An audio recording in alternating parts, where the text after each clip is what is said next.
C'est l'heure du choix sur votre télévision. Bienvenue à toutes et à tous dans ce magazine consacré aux élections en République démocratique du Congo.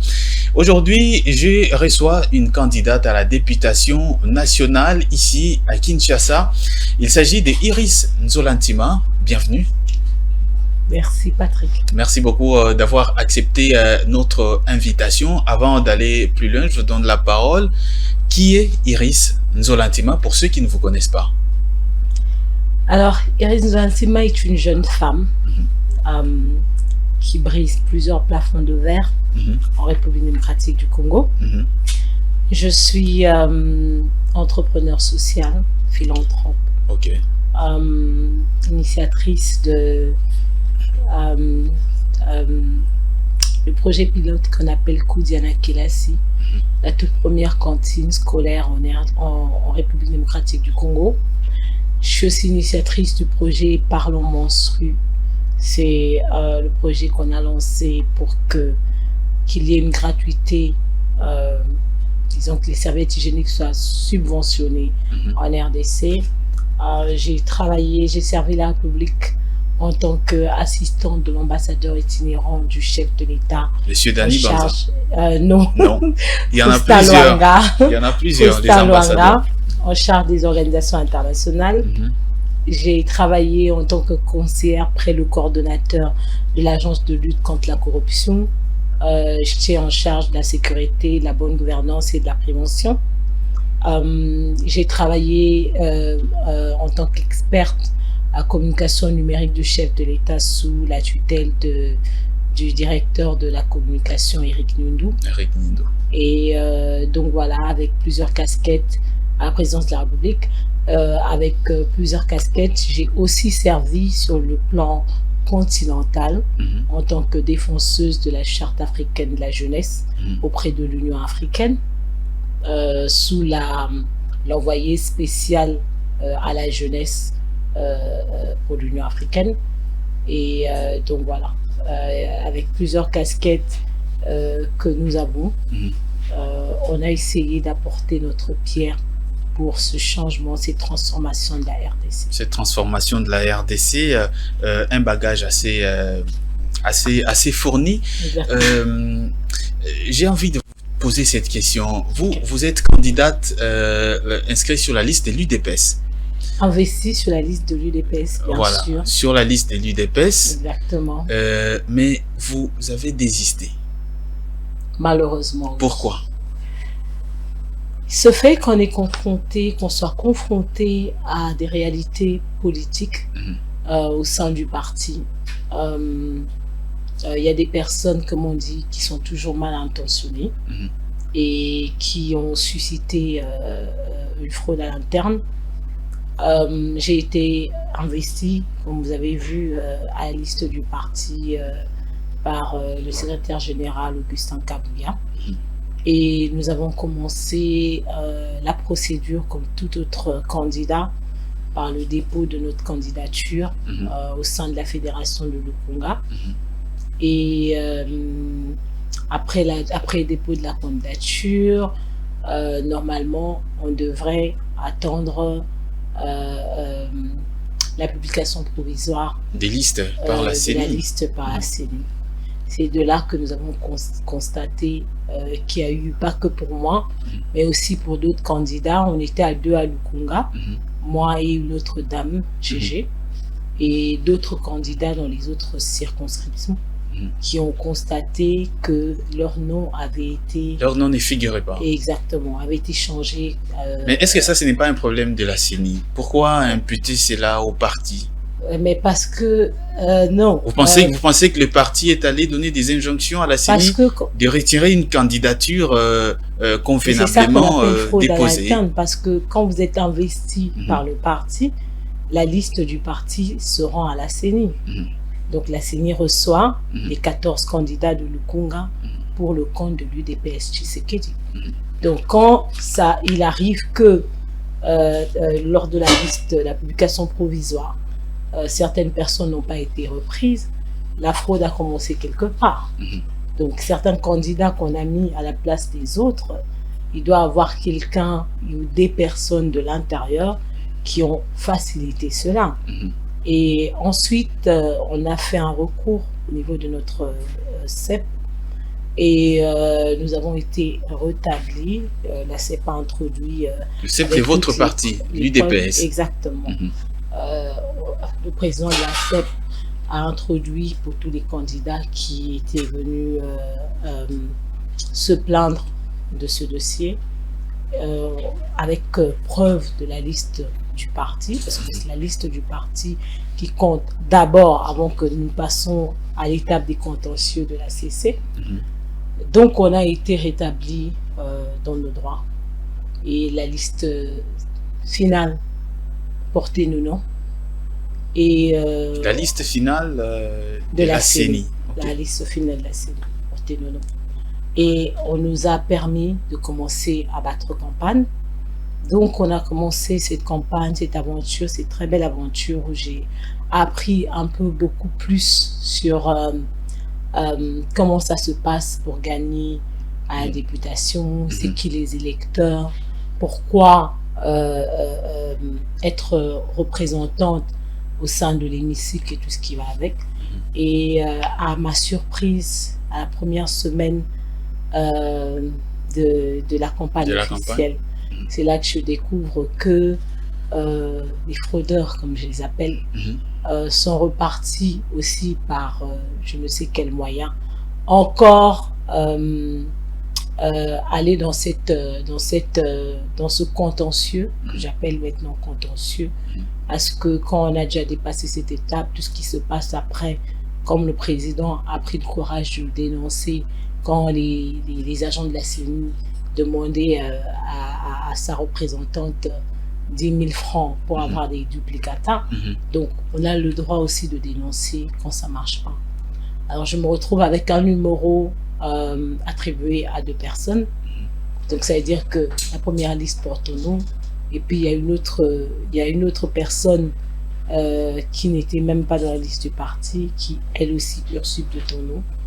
Et la solution, c'était seulement soit, puisque c'est le numéro qui m'accompagne, c'était soit d'aller jusque le 10 janvier, avant le 10 janvier, où la CC départage les différents contentieux, ou alors appliquer, comme on appelle ça, les risques calculés, et se dire laisser tomber, parce que tout ce qui est frauduleux n'aboutit à rien. Pourquoi vous qualifiez ça des frauduleux? Est-ce que ce n'est par exemple pas une erreur technique de la CENI, le fait d'avoir attribué ce numéro à 2 personnes? Exactement, mais cette personne s'est retrouvée comment? Il est passé par quel processus? C'est la question à poser à la CENI. Est-ce que vous avez posé la question à la CENI? J'ai adressé une lettre à notre SG où j'ai mis en copie toutes les personnes concernées, le président de la CENI, le président de la République, le procureur général et tout le monde. J'ai adressé une correspondance parce que j'ai besoin moi aussi d'avoir des réponses à des questions que je suis en train de me poser. C'est très malsain, surtout pour une jeune comme moi qui aspire à ce changement, à cette émergence de la classe politique, de voir que même dans ma propre famille politique ou au niveau de la CENI, il y a, comment on appelle ça, je sais pas, il y a ce genre de contentieux où il y a des personnes ou des individus ou un groupe d'individus qui se livrent à ce genre d'actes frauduleux. Alors, pour ne pas s'abattre sur soi-même, c'est une aventure. Ça a été une très belle aventure. J'ai décidé de soutenir. On était en synergie, au fait, avec 5 femmes de l'Union Sacrée, des autres regroupements que l'UDPS. Alors, on était à 2 nationales et 3 provinciales.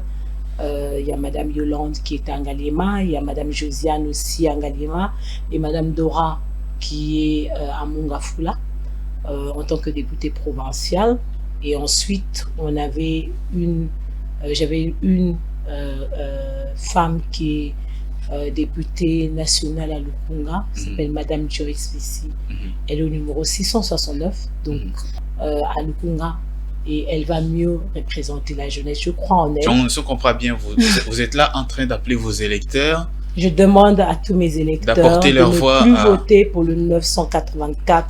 C'est un numéro de la fraude, comme j'appelle. Ce numéro doit être inexistant. Que toutes les personnes sachent que le 984, le numéro ne peut pas être partagé à deux. Ne peut pas avoir une personne investie et une personne non investie. C'est vous qui étiez non investi. Moi, j'étais investi par le parti. J'ai été investi, si vous cherchez la liste de l'UDPS signée par le secrétaire général Augustin Capuya, vous verrez mon nom au 12e, Zolantima Iris, pour le coup là. Mais c'est quand même assez curieux. Si par exemple, une question de curiosité, il se faisait que, évidemment, la CENI vous a donné ce numéro A2, se faisait qu'à la proclamation des résultats, on proclame Iris Nzolantima vainqueur ayant remporté ce siège-là. Qu'est-ce que vous faites dans ce cas? Déjà que le processus ou le chemin ou le parcours a été entanché, on va proclamer une victoire. C'est un peu comme si, je vais vous reposer la question aussi, je bats campagne pour ce numéro et que à la fin, la CENI proclame la personne frauduleuse. Qu'est-ce que je fais? J'aurais dépensé énergie, financement, espoir et tout ce qui va avec pour quelqu'un d'autre. Donc, dans une politique à risque calculé, on ne va pas emboîter, comme on dit, le pas à l'aveuglette. Il faudrait qu'on reste, on se demande si c'est le cas, et ben c'est le cas. Mais si c'est pas le cas, moi je ne battrai pas campagne pour quelqu'un qui a usurpé de mon numéro, c'est pas possible. C'est pas possible. Je préfère demander à ma base ou rediriger cette base qui me soutient vers le 669. Au moins, je suis sûre que Madame Joyce Lissi, elle est la seule au 669. Elle ne rencontre pas un certain contentieux. Elle n'est pas en train d'aller dans des procédures à contentieux. Et c'est une jeune femme comme moi, c'est une femme battante. Elle a une vision similaire à la mienne et elle pourra mieux représenter cette jeunesse au sein de l'UNICEF. Et puis, pourquoi pas avoir 2024? Il y a d'autres échéances. On a les sénatoriales, on a les élections. Vous envisagez déjà les sénatoriales? On a, mais pourquoi pas, on a le gouvernement 2024. Donc, et puis il y a les bourgmestres et vice-bourgmestres. On va voir ce que l'année 2024 va apporter. Mais on ne voudrait pas continuer une aventure où déjà le parcours a été entanché. C'est se battre à l'aveuglette, et ça, c'est quelque chose que je ne peux pas embarquer ni mon équipe, ni les personnes qui croient en moi, ni toute cette base ou toute cette jeunesse qui compte sur moi. C'est pas possible. Est-ce que vous pensez qu'il y a au sein de votre famille politique, je fais ici référence à l'UDPS bien sûr, des personnes qui ne veulent pas de vous? Je ne sais pas. La politique est compliquée. La politique, elle est... Parce que là, très clairement, on a l'impression qu'il y a un malaise vraiment au sein du parti. Il y a ça aussi, je ne peux pas savoir, je ne peux pas confirmer, je ne peux pas accuser quelqu'un sans pour autant avoir des preuves.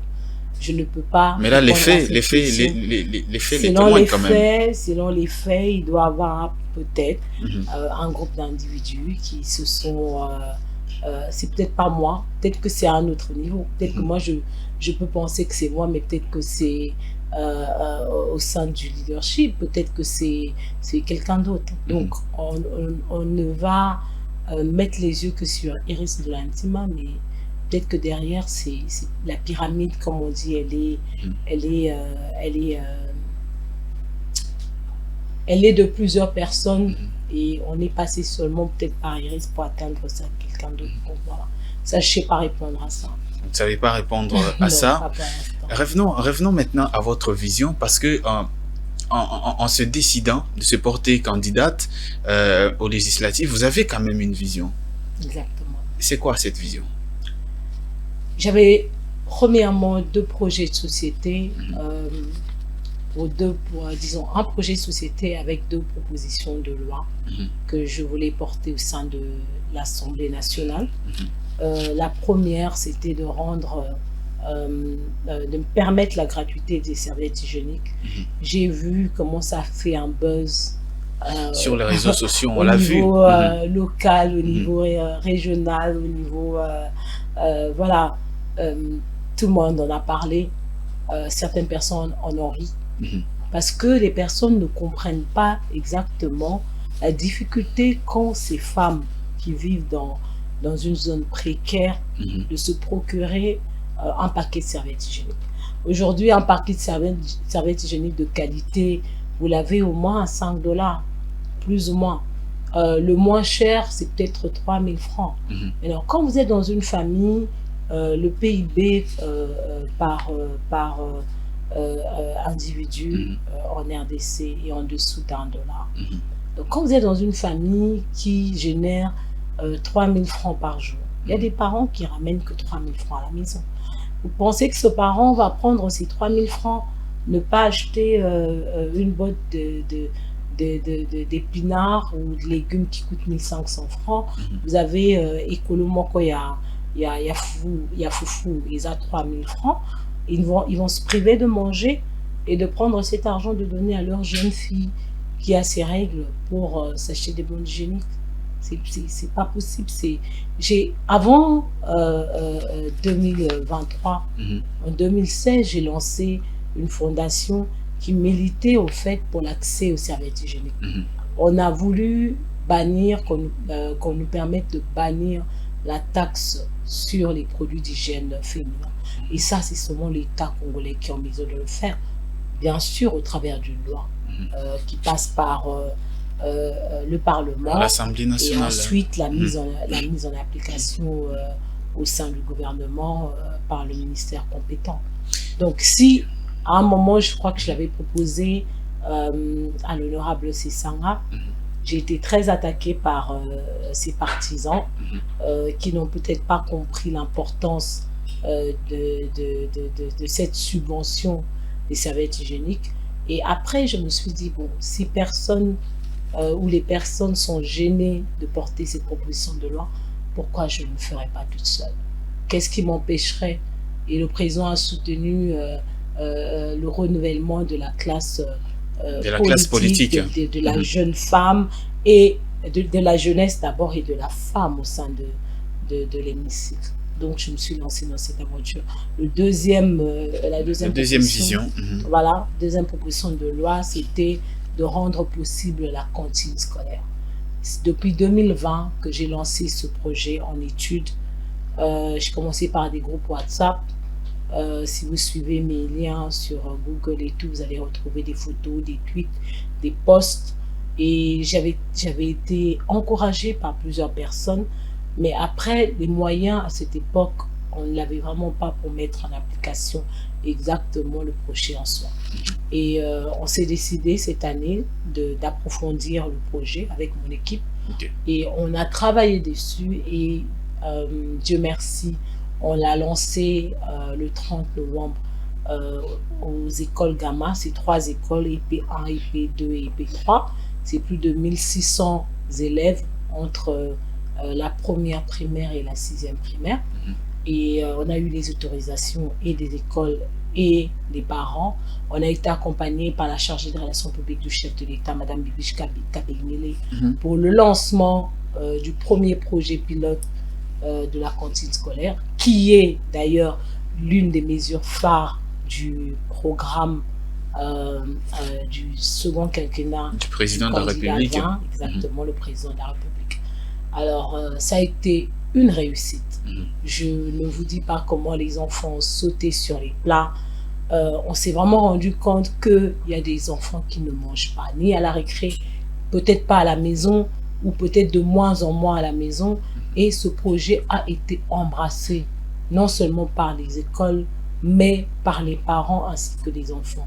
Alors, on voudrait pérenniser la cantine scolaire en RDC. Il y a l'exemple du Kenya et de plusieurs autres pays qui le font déjà.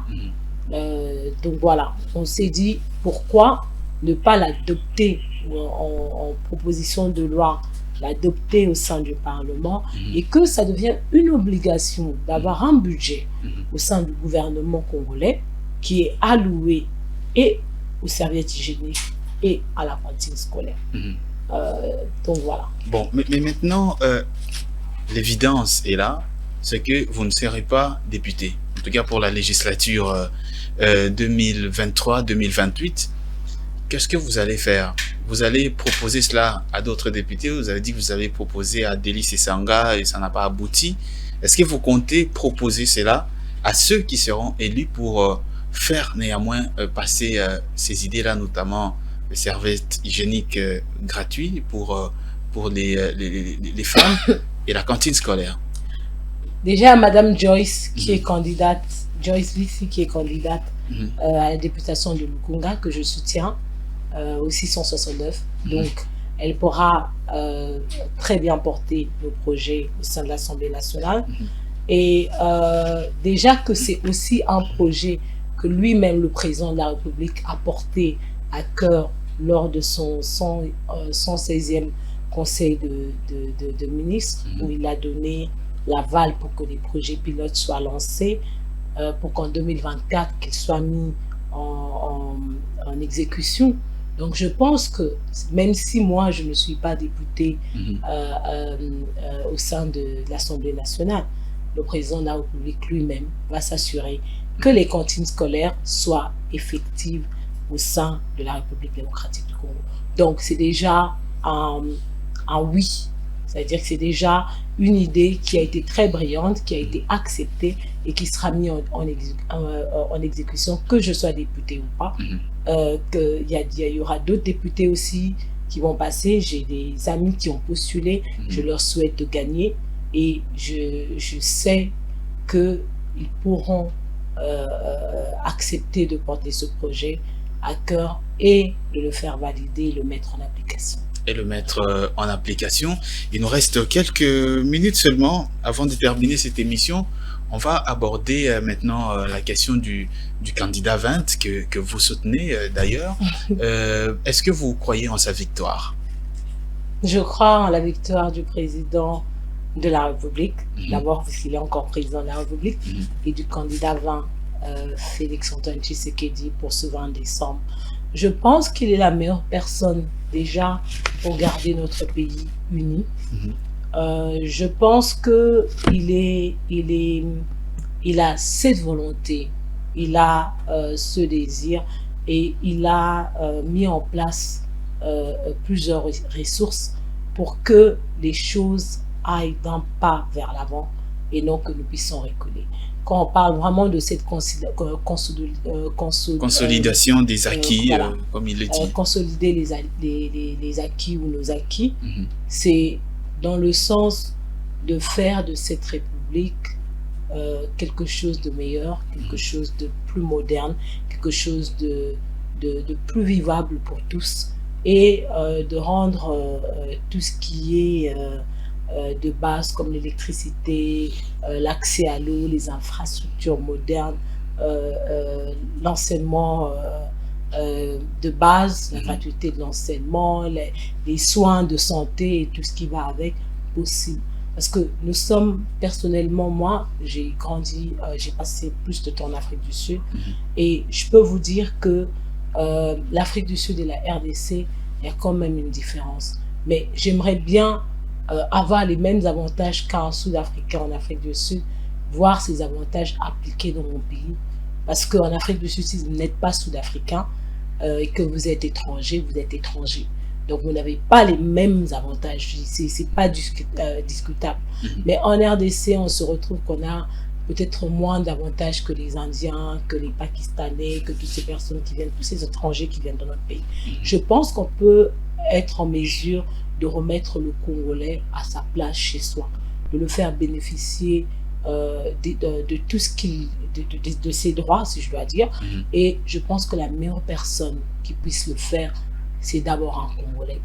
Et le président Félix nous a montré dans les 2 années qu'il a gouverné tout seul, parce que les autres années, le bilan est partagé entre le FCC, Ensemble et toutes les autres coalitions. Seulement depuis 2021 qu'il a commencé à travailler seul. Et on a vu ce qu'il a mis en place. On a mis en place la gratuité de l'enseignement de base. Mais la gratuité, on a l'impression qu'elle avait commencé, on avait commencé un peu plus tôt. C'est comme je dis, on a commencé, je parle de la mise en application. La mise en application. Exactement. On a lancé la couverture santé universelle.